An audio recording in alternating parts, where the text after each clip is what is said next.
Paz do Senhor a todos, eu sou Jorge Alves e eu estou gravando esse vídeo para que possamos fazer um resumo das 2 primeiras aulas da nossa revista de Escola Bíblica Dominical, cujo tema nesse primeiro trimestre é sobre a Santíssima Trindade, o Deus único revelado em 3 pessoas.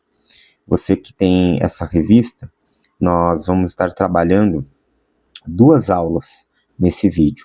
A primeira que se refere ao dia 4 de janeiro desse ano de 2026, cujo tema é o mistério da Santíssima Trindade, e a lição 2, que foi do dia 11 de janeiro, cujo tema foi o Deus Pai. Bom, para o vídeo não ficar muito extenso, vou trabalhar resumidamente as 2 lições. Então, começando pela lição 1, cujo tema é o mistério da Santíssima Trindade, você provavelmente vai encontrar já na página número 3 da sua revista da EBD, você que usa a revista do aluno.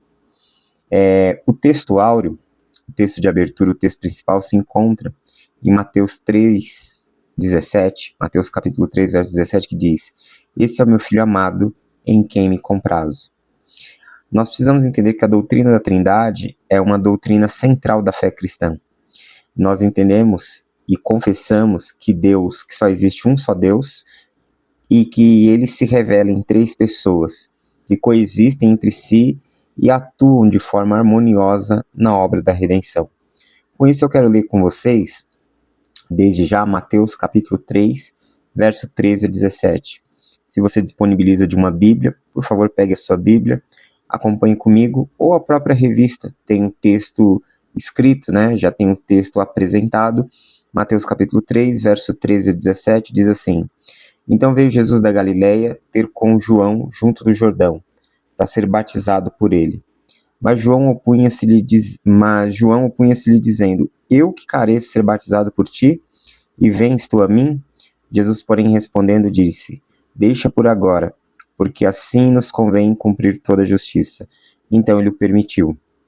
Verso 16: "E sendo Jesus batizado, saiu logo da água, e eis que se lhe abriram os céus, e viu o Espírito de Deus descendo como uma pomba e vindo sobre ele. E eis que uma voz dos céus dizia: Este é o meu Filho amado, em quem me comprazo." Bom, o batismo de Jesus ele vai relatar um dos momentos da revelação divina sobre essa natureza trinitária de Deus. Se você for prestar atenção, no texto aparece, no verso 17, as 3 pessoas da Trindade. O texto diz: "Eis que veio uma voz dos céus e dizia..."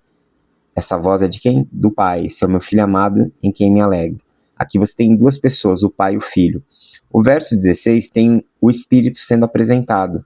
Então, nesses 2 versos, nós vamos ter uma apresentação da Trindade. Olha, no verso 16, "Sendo Jesus batizado, saiu logo da água, e eis que se lhe abriram os céus, e viu o Espírito de Deus descendo como pomba."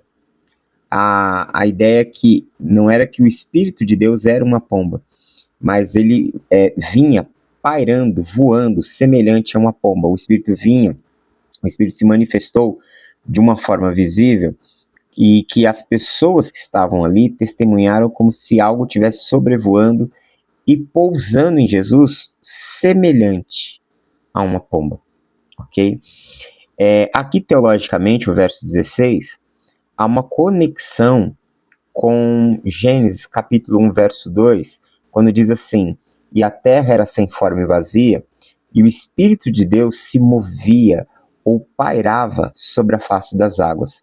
A palavra "se movia", em algumas traduções, ou "parava", como também está em outras, é a tradução da palavra hebraica merarepet. Merarepet pode ser traduzido não só como sobrevoar, mas a ideia de merarepet é a ideia de algo que está pousando, de algo que está descendo, pousando em algum lugar. Ou seja, algo que está caminhando, se movendo na direção de um alvo. Uma outra possível tradução para merarepet é a ideia de chocar. É como se fosse uma ave chocando os ovos. E qual é a ideia por trás? De algo que está sendo gerado, de algo que está sendo sendo trazido à vida. No caso ali, a ideia desse verbo está atrelado à obra de reorganização, né, da criação ali no texto de Gênesis. E o autor aqui, ele faz uma correlação tanto com esse movimento do espírito ser como semelhante a uma ave sobrevoando, como muito provavelmente também há uma conexão com o texto de Gênesis. Já lá no capítulo 8, quando Noé solta alguns pássaros, primeiro ele solta um corvo, para saber se o dilúvio se as águas já tinham baixado, né, porque o dilúvio já tinha cessado, mas se ele poderia sair em terra, o corvo não volta. Depois de um tempo, passado alguns dias, ele lança o que é uma pomba, e a pombinha ela volta com o quê? Com um ramo de oliveira. A pomba se torna um símbolo de um mensageiro da esperança, de um mensageiro de um novo mundo, de uma nova era, de um novo tempo, de uma nova realidade. Teologicamente, nesse texto, a descida do Espírito sobre Jesus é o marco para dizer que uma nova criação está sendo começada, uma vida nova é possível ser vivida, que há o anúncio agora de esperança, de redenção e de salvação. Então há uma correlação teológica muito grande. Mas no verso 16 você vê a ação do Espírito Santo, simbolizada pela pomba. No verso 17 você vê uma voz do céu, muito semelhante como em Abraão ouvindo a voz de Deus, em outros momentos que Deus fala ali na comunidade de Israel, mas há uma conexão muito forte mesmo com o Gênesis 22, onde a voz de Deus ela é audível, quando ele fala Abraão, né, para que ele não sacrificasse Isaac, e de lá vem uma promessa, ou seja, a voz ali está atrelada ao quê? A dizer que Deus já tinha provido todas as coisas e que ele iria cumprir a sua promessa. Então você vê que, mesmo sendo um fato verídico, histórico sobre Jesus, Mateus trabalha de forma teológica também, fazendo construções, correlações, para que os judeus, que eram seus principais ouvintes, a comunidade judaica, tivesse essa percepção de que tudo que está acontecendo com Jesus, de certa forma, simbolicamente, já estava acontecendo na Antiga Aliança. Ele quer levar os seus ouvintes a olhar para o Antigo Testamento, a olhar para a Torá, e ver que Jesus é o cumprimento, ou está atrelado de alguma forma a tudo aquilo que Deus está fazendo lá no passado. E aí a voz diz, esse é o meu filho amado em quem me comprazo. Então você tem esses três personagens. Você tem o Espírito, você tem o Pai e você tem o Filho. Então, esse episódio ele vai oferecer para nós uma base sólida para que a gente possa entender a doutrina da Trindade, ok? Então, você vai ver aqui que a revelação no batismo de Jesus faz uma distinção entre as pessoas. Você vê que os três aparecem simultaneamente no texto, e todos eles sendo apresentados como sendo Deus. Então, esse é um texto-chave no Novo Testamento para que a gente possa olhar para a doutrina da Trindade. Embora a palavra Trindade, ela não aparece na Bíblia. E eu não vou falar nem do Antigo Testamento, porque eu sei que muitas vezes as pessoas tentam procurar a Trindade no Antigo Testamento.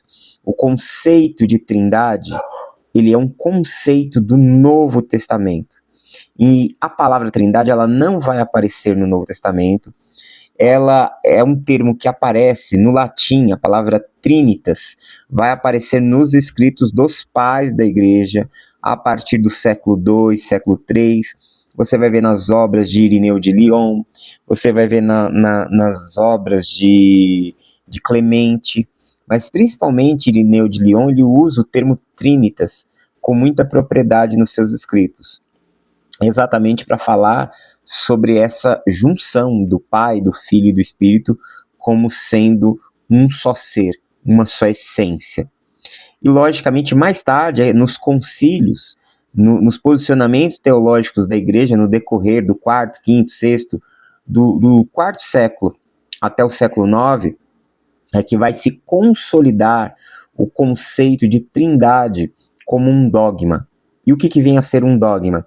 O dogma é uma doutrina, é uma confissão de fé, que ela está estabelecida e definida, e que qualquer outro posicionamento que contrarie o dogma, ele será tido como herético, porque é algo que está consolidado, definido como sendo uma verdade irrefutável.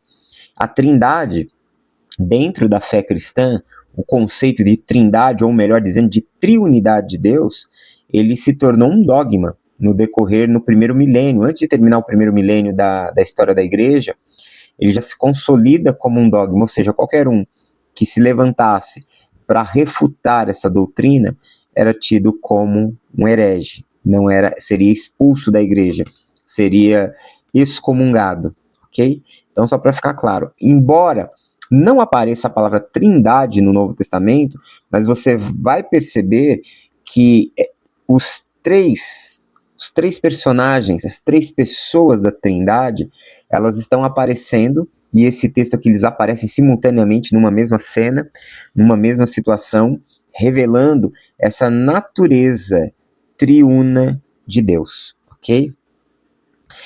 Então, quando nós olhamos para a cena do batismo, nós percebemos que o Filho, ele aparece como aquele que obedece ao Pai. Jesus é o Deus encarnado. O texto diz no Evangelho de João, e o Verbo se fez carne e habitou no meio de nós, e vimos a sua glória como do unigênito do Pai. Ou seja, vimos a glória do Filho como sendo a glória do próprio Pai. Porém, Jesus ele desce as águas do Jordão para ser batizado por João Batista, nesse episódio que nós acabamos de ler. E Jesus ele não desce as águas, ele não é batizado por João, embora João estivesse pregando um batismo de arrependimento, ele não desce as águas porque ele é um pecador. Mas Jesus ele assume esse posicionamento de precisar ser batizado como uma forma de identificação com os nossos pecados, porque ele vai carregar sobre ele os pecados de todo mundo, ele vai levar sobre si, como o profeta Isaías diz em Isaías 53, ele vai levar sobre ele todas as nossas enfermidades, todas as nossas dores, todas as nossas mazelas, todas as nossas maldições. Então ele se associa à condição dos pecadores, das quais ele veio salvar. Então, aqui ele se identifica com a nossa humanidade, para que na cruz ele possa redimi-la, ele possa pagar o preço pelo nosso resgate. E isso aqui mostra o início da missão do Filho de Jesus como Messias, que terminaria na cruz, com a sua morte e com a sua ressurreição. Nesse texto nós vemos o Espírito também descendo sobre Jesus, e o Espírito desce sobre Jesus para selá-lo, como uma unção, como uma capacitação. Logo após Jesus sair das águas, os céus se abrem e o Espírito de Deus desce no formato, muito parecido com uma pomba. E essa manifestação, ela vai indicar que ele era o Messias, que ele era um rei ungido. Ungido por quem? Pelo Espírito do Senhor. Tanto que uma passagem em Lucas, no capítulo 4, quando Jesus entra na sinagoga, o texto que é lido na sinagoga é Isaías 61, onde o texto diz assim: o Espírito do Senhor Deus está sobre mim, porque ele me ungiu para anunciar libertação aos cativos, para proclamar liberdade aos presos e anunciar o ano aceitável do Senhor. Esse é o texto que é lido na sinagoga. Jesus termina de ler esse texto e diz: hoje se cumpriu as escrituras que vocês acabaram de ler. Então ele é o rei ungido, ele é o Messias. E aqui você vai ver também que Jesus ele é capacitado para exercer o ministério. A unção do Espírito, o derramar do Espírito, é uma marca do início do ministério de Jesus, porque ele cumpre a sua missão, ele exerce o seu ministério no poder do Espírito. Ele cura pessoas na dependência do Espírito. Ele liberta pessoas na dependência do Espírito. Ele ressuscita mortos na dependência do Espírito. Ou seja, ele confia que Deus, por meio do seu Espírito, o habilitou para que ele realizasse a obra do ministério. E por que isso também está aqui nas Escrituras? Para mostrar para todos nós que o nosso serviço a Deus, que o ministério na nossa vida, também é realizado no poder do Espírito, na dependência de Deus. Ou seja, assim como Jesus foi ungido pelo Espírito Santo, capacitado pelo Espírito Santo, para exercer o ministério, para enfrentar as tentações, para lutar contra as forças espirituais da maldade, para libertar pessoas oprimidas, para curar enfermos, para pregar com autoridade e com poder a palavra de Deus, nós também, quando buscamos a Deus, quando somos capacitados pelo Espírito Santo, o Espírito de Deus, ele nos habilita, ele nos dá ferramentas, ele nos capacita com sabedoria, com conhecimento para transmitir e com coragem, né, para transmitir a palavra de Deus. Ele nos capacita e nos dá poder espiritual para orar pelos enfermos eles serem curados. Ele nos capacita e nos dá autoridade espiritual para orarmos por pessoas endemoniadas elas serem libertas. Ou seja, da mesma forma que Jesus viveu o seu ministério na dependência de Deus, capacitado pelo Espírito Santo, assim a igreja também vive. Nós exercemos o ministério, nós servimos a Deus, capacitados na dependência de Deus e capacitados e habilitados pelo seu Espírito. Assim como foi com Jesus, é também na vida dos discípulos de Jesus, da comunidade de Jesus. E o terceiro elemento do texto é que você vai perceber a voz do Pai, a aprovação do Pai sobre o Filho. Você vê o texto dizendo, esse é o meu Filho amado, em quem me comprazo, ou seja, em quem me alegro, em quem me satisfaço, ok? Ou seja, trata-se aqui de uma declaração pública de Deus, de uma declaração solene, que não somente identifica Jesus como Messias, mas também como Filho, que é igual ao Pai, que carrega a essência do Pai. Ou seja, isso também aponta para a divindade de Jesus. Então, se você pensa nisso, você começa a ser remetido à mensagem dos profetas, onde ele aparece como Filho eterno, ungido de Deus, que iria agradar plenamente o Pai. Então, a voz de Deus ali não inaugura filiação. Houve algumas seitas nos primeiros séculos da era cristã, dizendo que Jesus se tornou Filho de Deus no batismo, que ali o Pai o adotou como filho. E esse é um conceito e uma interpretação errada, porque Jesus sempre foi o Filho. Jesus estava na eternidade com Deus. Jesus estava no princípio com o Pai. Ali ele é confirmado para as pessoas, ele é confirmado publicamente. Deus confirma o ministério, confirma quem Jesus é. Ou seja, esse é um testemunho para aqueles que estavam ouvindo, para aqueles que estavam presentes naquele momento e viram, e experimentaram e presenciaram aquela cena. Com isso, nós também precisamos enfatizar algo muito importante, que é a distinção entre a unidade das pessoas, né? A gente tem unidade e a gente tem, de certa forma, pluralidade na Trindade. Unidade e pluralidade constituem a Trindade. Aí você vai ver que a doutrina da Trindade afirma que Deus é um só, em essência. E o conceito trinitário, ele é único do cristianismo. Não existe outra religião ou outra crença no mundo que creia em Deus como sendo um ser triuno, como o cristianismo crê. Nós temos 3 religiões monoteístas no mundo, pelo menos mais conhecidas: o judaísmo, o cristianismo e o islamismo. Ambas são chamadas de religiões monoteístas, que creem em um único Deus. Porém, tanto o judaísmo como o islamismo creem em um único Deus, que ele é um. O cristianismo é a única religião que acredita em um único Deus, que é trino. Ele é um em essência, mas se revela em 3 pessoas distintas. Na Idade Média, os teólogos medievais, a patrística, chamam isso de hipostases, ou seja, que eles têm uma conexão de uma mesma essência. Eles estão unidos essencialmente. Mesmo sendo distintos, eles estão unidos. Então, por exemplo, quando você pensa na salvação, a salvação ela não é uma obra apenas do Filho. Ela é uma obra do Pai, ela é uma obra do Espírito. Você vai ver que todas as vezes que um age, os outros também agem. Eles não estão inertes. Porém, as Escrituras elas vão nos mostrando, de certa forma, alguns papéis ou algumas características que vão qualificando cada pessoa da Trindade. Ok? Então, nós precisamos entender que a unidade de Deus longe de contradizer a Trindade, é enriquecida por ela, revelando um Deus que é ao mesmo tempo uno, um em essência, mas também triuno em suas pessoas. O Deus bíblico ele não é uma unidade absoluta, monolítica ou impessoal, mas sim uma unidade composta, dinâmica, eternamente subsistente em 3 pessoas distintas, Pai, Filho e Espírito Santo. Ok? Bom, qual a importância do conhecimento da Trindade para a fé cristã? A doutrina da Trindade, ela não é uma elaboração tardia da fé cristã. Você pode ver que já nos primeiros séculos, os pais da igreja defendem isso, e é muito provável. Por que eu falo que é muito provável? Porque assim, a gente já teve muitas discussões acadêmicas em torno desse assunto.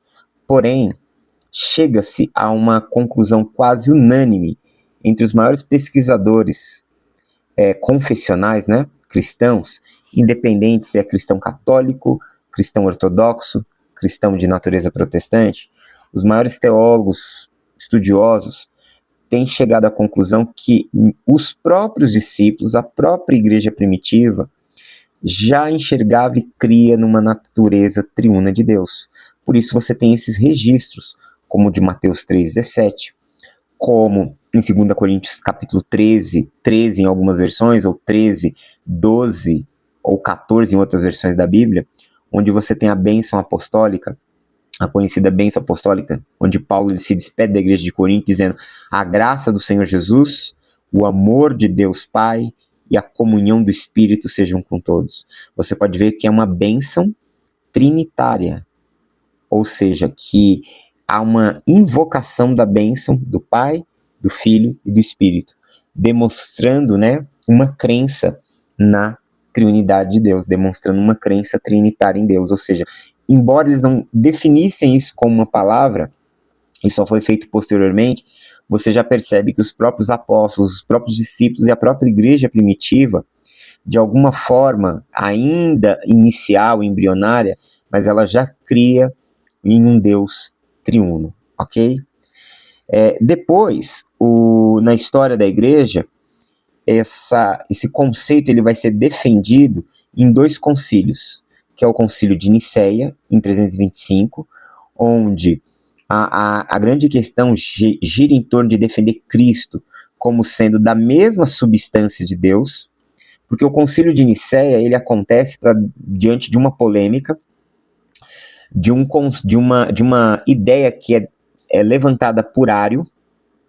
Ário enfrenta Agostinho de Hipona num debate teológico e outros teólogos. O Ário era um bispo da cidade de Alexandria, no Egito, e ele defendia a ideia de que Jesus ele havia sido criado pelo Pai. Sendo assim, ele era inferior ao Pai, de uma natureza menor do que a do Pai. Então, o Pai era o primeiro na escala, e depois ele havia criado o Filho. O Filho era uma criação do Pai. Os teólogos de Nicéia defendem, entre eles está Agostinho de Hipona, eles defendem o conceito de que o Filho ele não é criado, o Filho é gerado, ou seja, que o Filho ele sempre existiu e ele procede do Pai, ele passa a existir a partir do Pai. Então eles usam um termo grego que é o termo homousias. Homousias quer dizer, homousias, né, na verdade. Homousias quer dizer essência, da mesma substância, que o Filho ele tem homousias com o Pai, ele tem a mesma substância, a mesma essência. Diante desse debate acadêmico, acaba-se que Ário ele é vencido nesse debate. O debate ele girava em torno de argumentos, de defesas teológicas. Ao ser vencido, ele é excluído e o Concílio de Nicéia ele redige essa conceituação do Filho sendo da mesma substância com o Pai, ok? E que o Filho não é criado, mas é gerado. Mais tarde, vai ter o Concílio de Constantinopla. O de Nicéia foi em 325. Constantinopla, que era ali a cidade de onde hoje é a Turquia, foi em 381. E ali se completa essa formulação trinitária ao afirmar que o Espírito Santo ele também procede do Pai. Entendeu? E aí você tem essa ideia trinitária, esse conceito trinitário. Então você percebe que desde os primeiros séculos, os teólogos, estudiosos da fé cristã, os pais da igreja, eles têm ensinado essa unidade em Deus, sem confundir a identidade de cada pessoa divina. Assim aprendemos que o Pai eterno e não gerado é a fonte, o Filho é gerado do Pai, e o Espírito Santo procede do Pai e do Filho, que esse é o conceito defendido no concílio ou no credo de Constantinopla, ok? Então, Paulo, de certa forma, ele já apresentava essa natureza trinitária do Pai em seus escritos, ok? Como eu já havia dito, a negação da Trindade, por ser um dogma, acabou fazendo com que todo aquele que se levantasse no decorrer da história da igreja e defendesse posicionamentos contrários ao que a igreja do Ocidente, a igreja se define, não só no Ocidente e Oriente, né, que se tornou um dogma, fosse tido como herege. Embora Ário, ele voltou, ele foi viver em Jerusalém, e ele continuou sendo bispo, e ele continuou sendo um pároco lá em Jerusalém, naquela região.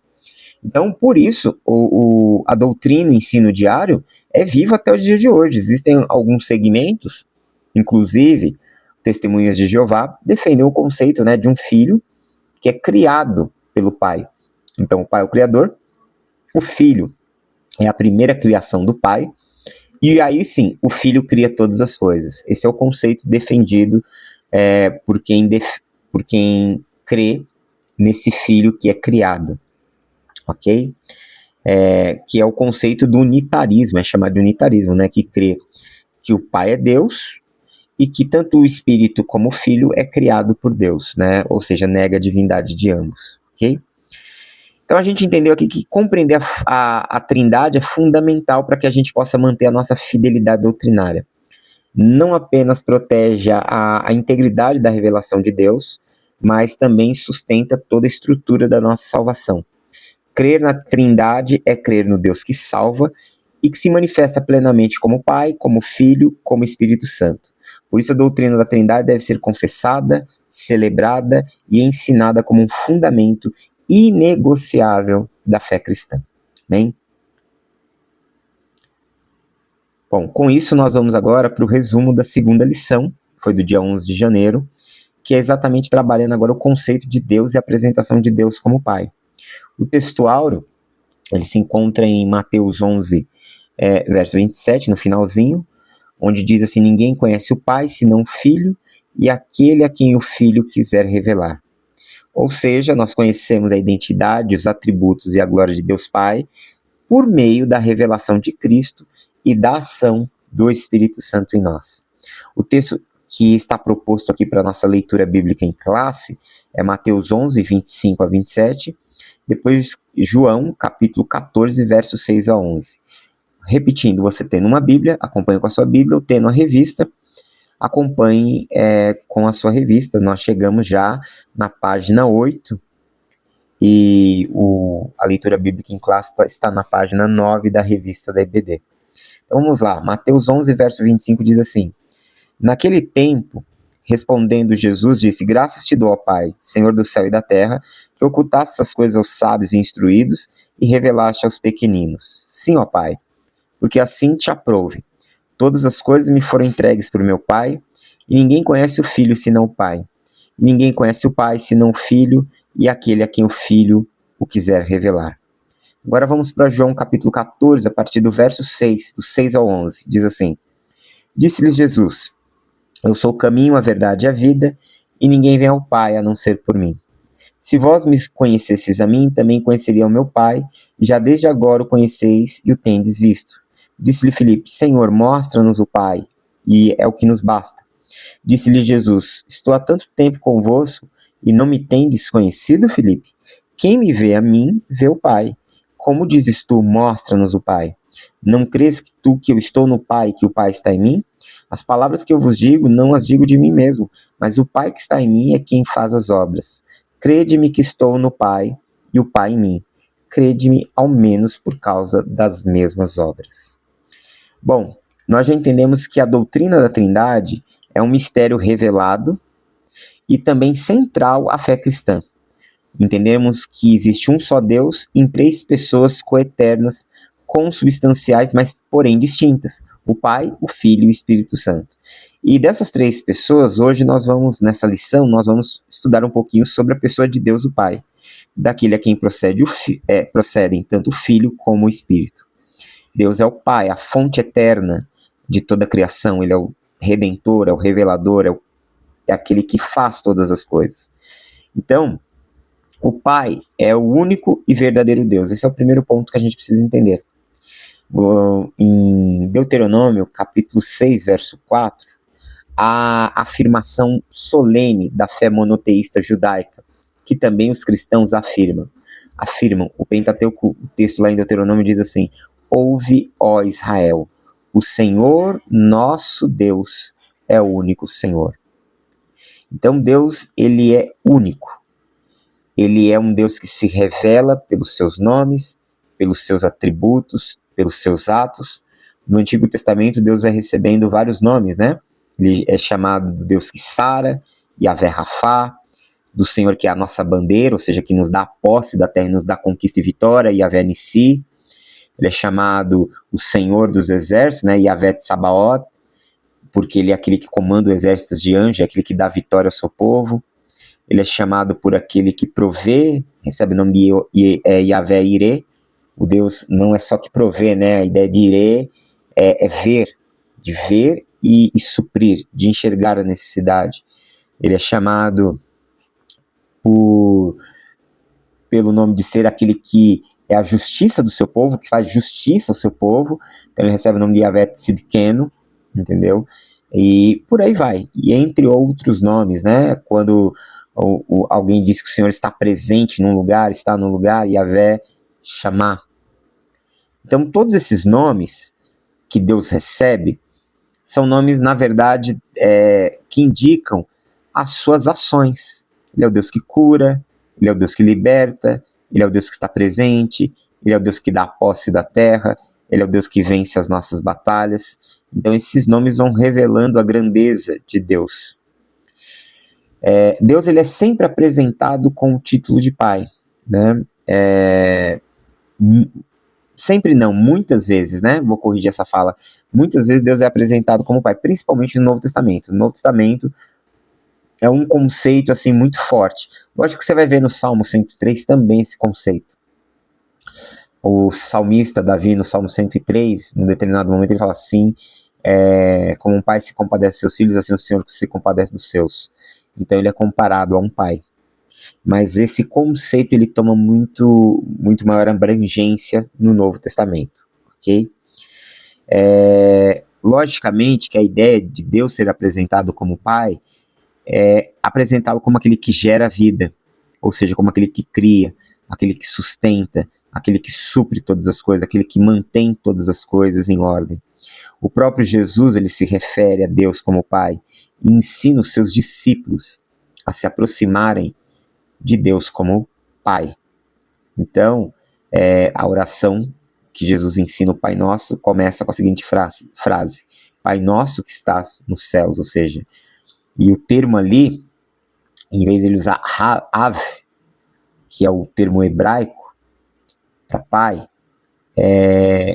ou Avino, né? Avino, nosso Pai, ele usa o termo Abba. E por que ele usa esse termo Abba? Lógico, Abba não é hebraico, Abba é aramaico. Mas Abba porque normalmente uma criança em aramaico chama o pai, normalmente em aramaico o pai é chamado de Ab. Em hebraico Av, em aramaico Ab. O termo Abba, ele é usado para a expressão de uma criança, sabe? Seria semelhante, não é igual, seria semelhante. A ideia de uma criança, quando ela fala muito carinhosamente com o pai e o chama de papai ou de paizinho, sabe? É um termo carinhoso. Abba era usada por crianças muito pequenas que ainda talvez não dominavam a pronúncia correta, e era uma expressão que a criança que sente carinho, que está ali do lado do seu pai, que busca o colo. Essa é a ideia. Então a criança tá lá, olha para o pai, se estende para ele e fala, Abba. Ou seja, Jesus usa essa expressão comum das crianças pequenas em relação ao seu pai, exatamente para ampliar o conceito da relação, de como deve ser a nossa relação com Deus.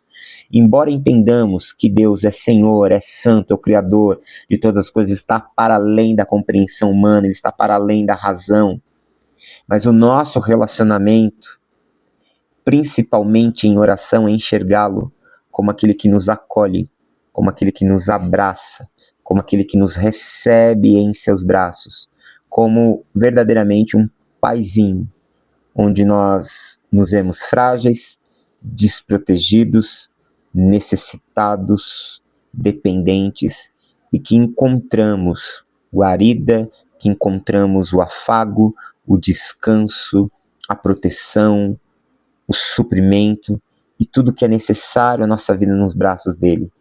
A ideia de Jesus ao ensinar o Pai Nosso não é ensinar algo para você decorar, é ensinar um caminho de relacionamento com Deus. Eu preciso reconhecer o Deus Santo, porque ele fala santificado, Pai nosso que estás no céu, santificado seja o teu nome, ou seja, ele está no céu, ele é Senhor, o seu nome é santo, digno de toda reverência, de toda honra, de toda glória, das quais seres celestiais não são capazes de olhar para a sua majestade e a sua grandeza. Mas ao mesmo tempo eu preciso aprender que ele está comigo, ele está ao meu lado, ele está ao seu lado, ele é o nosso Pai, que está disposto a nos abraçar e nos colocar em seu colo. Então esse conceito de pai, ele é muito importante dentro não só do conhecimento, do entendimento da triunidade de Deus, mas de entendermos também esse relacionamento que Jesus quer nos ensinar a ter com Deus, o Pai, ok? Com isso a gente entende que o Pai também é a fonte da divindade, né? As nossas declarações de fé, a nossa declaração de fé cristã evangélica professa que Deus é o supremo ser, é eterno, nunca teve começo, princípio e nunca terá fim. A confissão de fé de Westminster, o breve catecismo de Westminster, quando há a pergunta quem é Deus, o breve catecismo de Westminster responde: Deus é o Espírito eterno pelo qual criou todas as coisas. Ele cria, ele não é criado. Jesus diz, em João 5,26, ele diz, assim como o Pai tem vida em si mesmo, assim deu também o Filho ter a vida em si mesmo. E o que isso quer dizer? Que da mesma forma que o Pai é independente, ele confere essa independência para o Filho. Não como algo que ele recebe e só pode ter essa independência, que é vida em si mesmo, a alguém que é divino. Somente Deus é independente. Nada mais no universo é independente. Tudo depende, tudo tem uma causa, tudo tem um início e um fim. Tudo depende de algo para existir e continuar existindo. Deus não, o eterno não. Ele é, simplesmente é. E essa condição que o Filho tem reflete a divindade do Filho, exatamente como o Pai. Então, nós entendemos e vemos nas Escrituras que Deus é imutável. Desde a criação, desde antes da fundação do mundo, ele é o Criador dos céus e da terra, ele é o Deus e Pai nosso Senhor Jesus Cristo, ele é o Espírito doador, ele é o mantenedor de toda a vida, ele é a primeira pessoa da Trindade, ele é a origem e a fonte eterna da divindade, de quem o Filho é gerado, de quem o Espírito procede, lembrando novamente o credo de Constantinopla, ok? Agora, o Pai também age por meio do Filho e do Espírito. A paternidade é o papel da primeira pessoa da Trindade, mas o Pai opera por meio do Filho e por meio do seu Espírito, ok? E isso não implica inferioridade em nenhuma parte, mas expressa a maneira como as três pessoas operam inseparavelmente, cada um conforme a sua distinção pessoal, ok? Você pode ver que o Pai, no Salmo 33, verso 9, o Pai proclama a sua palavra criadora. E em João 3 diz que o Filho a executa, entendeu? O Pai planeja a redenção e o Filho realiza. O Filho retorna ao céu, o Espírito Santo é enviado pelo Pai e pelo Filho para ser o consolador, para ser o ensinador. No século V, você tem o credo de Atanásio, um dos principais bispos da igreja. Ele diz assim: nenhuma das três pessoas é antes ou depois da outra, nenhuma é maior ou menor do que a outra, mas as três pessoas são coeternas e coiguais. Ok? E quem é que nos revela o Pai? O Pai é revelado em Cristo. Quando a gente volta para aquela pergunta, né, do Filipe, mostra-nos o Pai, Jesus fala, quem me vê a mim vê o Pai. Você está há tanto tempo comigo e faz essa pergunta, quem me vê a mim vê o Pai. Eu estou aqui para revelar o Pai. Então, Jesus ele afirma que o conhecimento do Pai é mediado exclusivamente por ele. A intimidade entre o Pai e o Filho é perfeita. Ninguém conhece o Pai senão o Filho e aquele a quem o Filho quiser revelar. É o Filho quem revela o Pai. Essa declaração revela dois princípios importantes. O primeiro, que o Pai é um ser pessoal e ele é relacional. O Pai, ele se relaciona e ele convive com o Filho. E só é possível conhecer a Deus por meio do Filho. Ele é o único mediador entre Deus e os homens. Jesus diz, eu sou o caminho, a verdade e a vida, e ninguém virá ao Pai a não ser por mim. João 14,6. E Paulo diz a Timóteo, não há outro mediador entre Deus e os homens, a não ser Jesus Cristo, o homem. Então o Filho, ele é o mediador, o Filho é o intérprete supremo do Pai, é o único capaz de revelar sua natureza, sua vontade e o seu amor. Sem Cristo, qualquer tentativa de um homem, de alguém conhecer a Deus, se torna distorcida, fadada ao erro e inclinada à idolatria, como acontece no decorrer da história humana.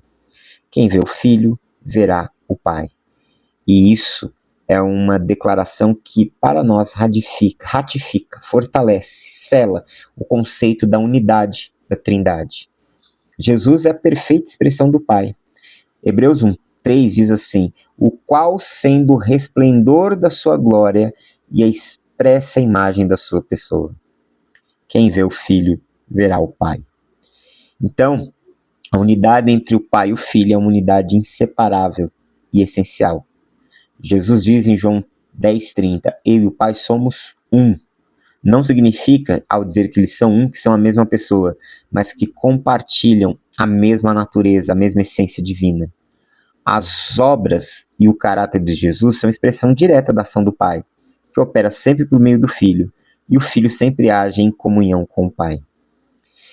Para encerrar esse resumo, nós precisamos também entender que Deus, o Deus Pai, ele se apresenta com qualidades, com atributos comunicáveis e incomunicáveis. Quais são os atributos incomunicáveis de Deus? Nós precisamos entender que existem qualidades em Deus que não podem ser compartilhadas com os seres humanos. A primeira dela é a autoexistência. Quando nós falamos que, lógico que filosoficamente, teologicamente, a gente usa um conceito de dizer assim, Deus não existe, Deus é.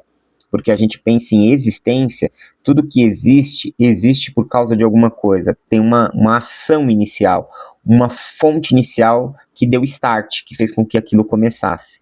Deus, ele não tem um início. Deus não existe, então nós dizemos que Deus é. Mas, em termos semânticos, muitos teólogos e muitos livros de teologia sistemática, posso citar aqui Millard Erickson na sua teologia sistemática, Wayne Grudem em sua teologia sistemática, o próprio Louis Berkhof em sua teologia sistemática, os teólogos usam muito o termo de autoexistente. O que é autoexistente? Ele existe por ele mesmo, ele existe nele mesmo, ele não tem uma fonte inicial. Então, o fato de Deus existir por si mesmo, que não depende de nada nem de ninguém para existir, faz dele singular, faz dele único em toda a realidade, em toda a criação, em todo o universo, em tudo que existe. Então essa é uma característica que só existe em Deus. Nada mais, nem ninguém mais possui isso, tá? Também o conceito de eternidade. O que é eterno? O eterno é algo que não tem começo nem fim.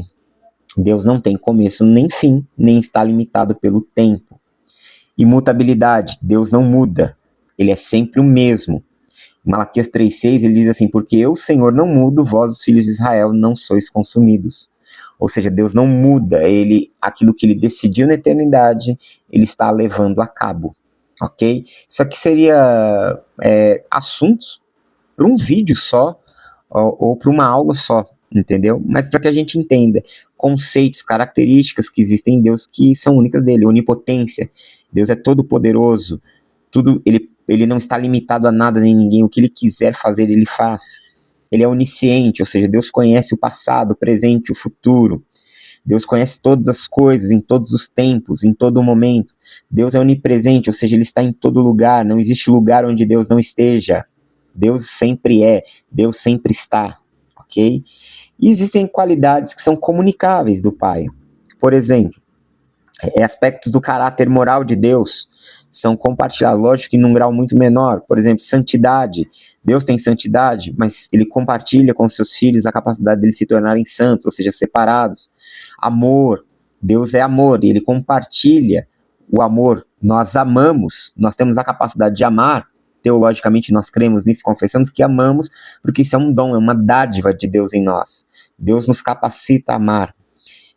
Exercer sabedoria, Deus é sábio e ele concede inteligência aos seres humanos. Somos os únicos na criação que somos racionais, capazes de pensar, de tomar decisões. Fidelidade, Deus é sempre fiel, mas ele compartilha, nós também temos a capacidade de sermos fiéis. Bondade, Deus é bom em todo o tempo, mas ele também compartilha conosco a bondade, ou seja, somos capazes de agir com bondade, ok?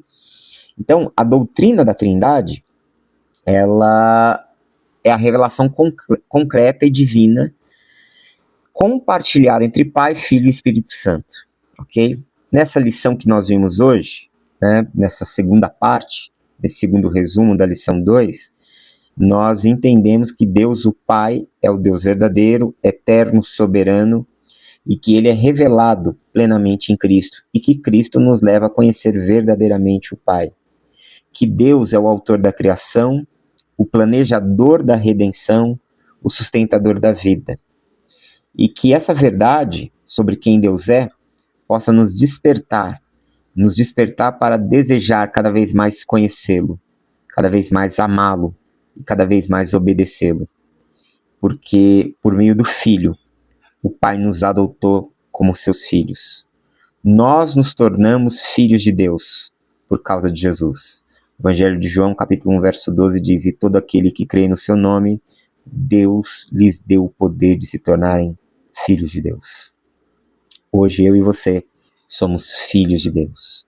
Fomos amados, salvos, pelo infinito, insondável e inexplicável amor de Deus, que estava presente no ontem, está presente no hoje, e esse amor estará presente perpetuamente sobre as nossas vidas. Que você possa refletir sobre isso. Esses são os resumos das duas lições. A lição número 1, cujo tema era exatamente sobre a Trindade, o mistério da Santíssima Trindade, e a aula 2 sobre Deus o Pai. Deus abençoe em Cristo, um forte abraço e bons estudos.